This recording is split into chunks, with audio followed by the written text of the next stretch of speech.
Wow, isn't that beautiful?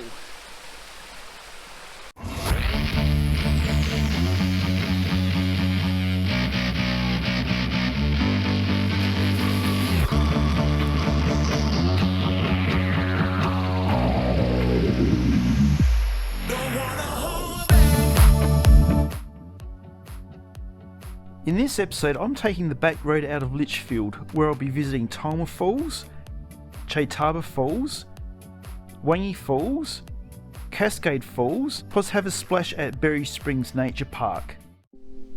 Here we are at Toma Falls, so let's go to the viewing deck that they have here. So I'll just start off here.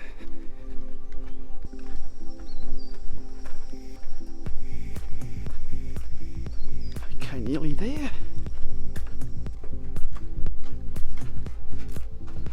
Alright, now where is it? Okay, what's over this way? I can hear something.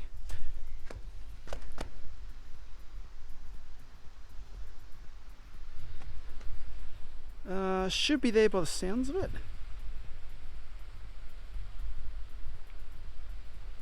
Looks like there's a hiking trail down there, so let's go to that.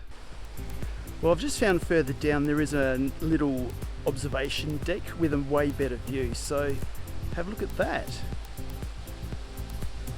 And then we'll just go to the other side. And the view's not half decent either.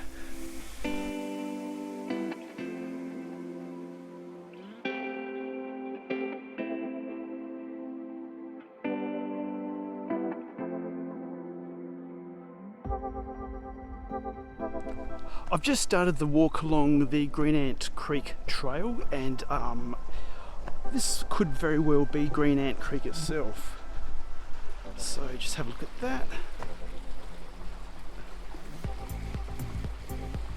It's pretty nice here actually. Now further on this little walking trail is Tjaetaba Falls. I think it's 2.5 kilometres return from here, so I'm not going to film the whole walk up there, so we'll come back a bit later. A little bit further, the vegetation has changed.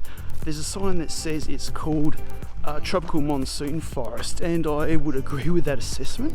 It actually does look like I could be in Southeast Asia somewhere.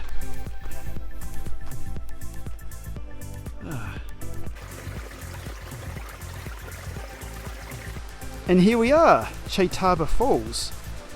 So if I pan around, there is a plunge pool right at the top of the falls.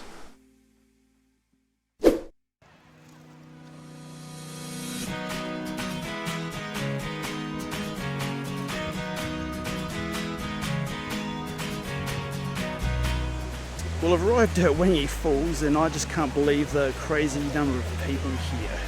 It's almost not worth doing, but I'm going to do it anyway. Maybe even just a short while.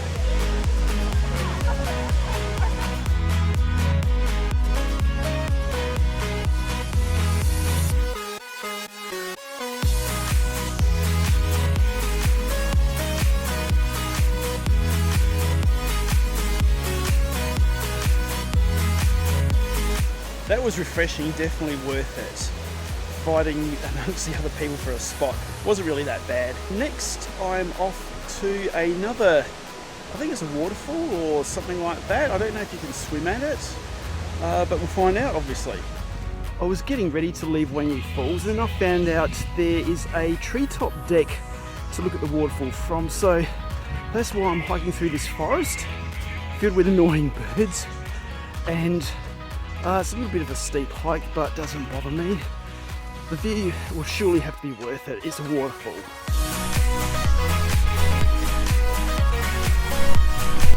I think that little stream back there actually was the source of the falls. Didn't look like much, but I don't know.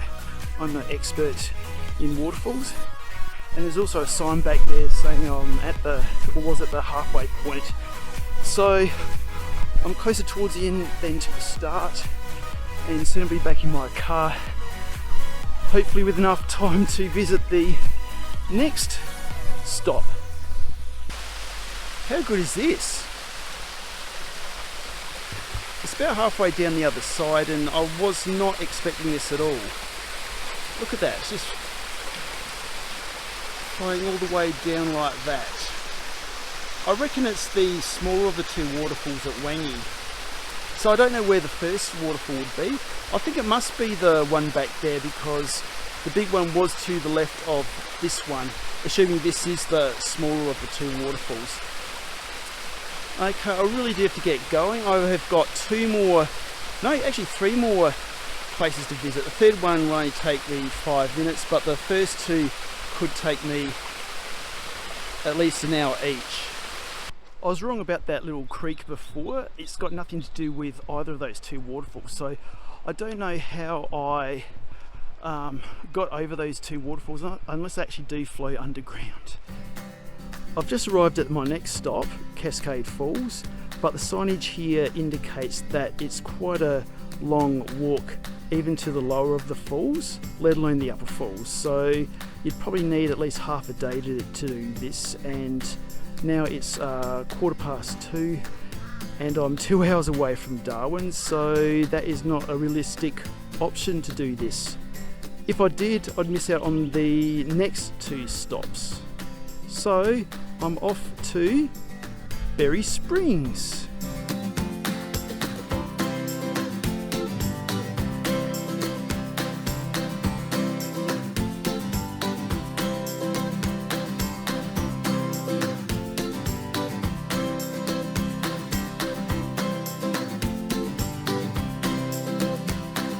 That was pretty nice too. So Berry Springs has one main pool, and then there's a secondary pool which is still pretty big, and then there's a little tiny set of rocky cascades in a little shaded gully. So that was cute but full of people. So next I've got to finally get back to Darwin, check into my accommodation, but on the way in there's a historical feature I'd like to visit. It's actually quite interesting, but it won't take long. So, time to get on the road.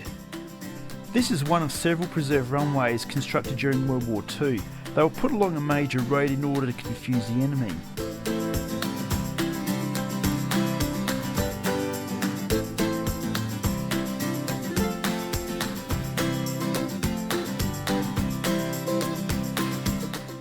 Please don't forget to like this video and hit the subscribe button.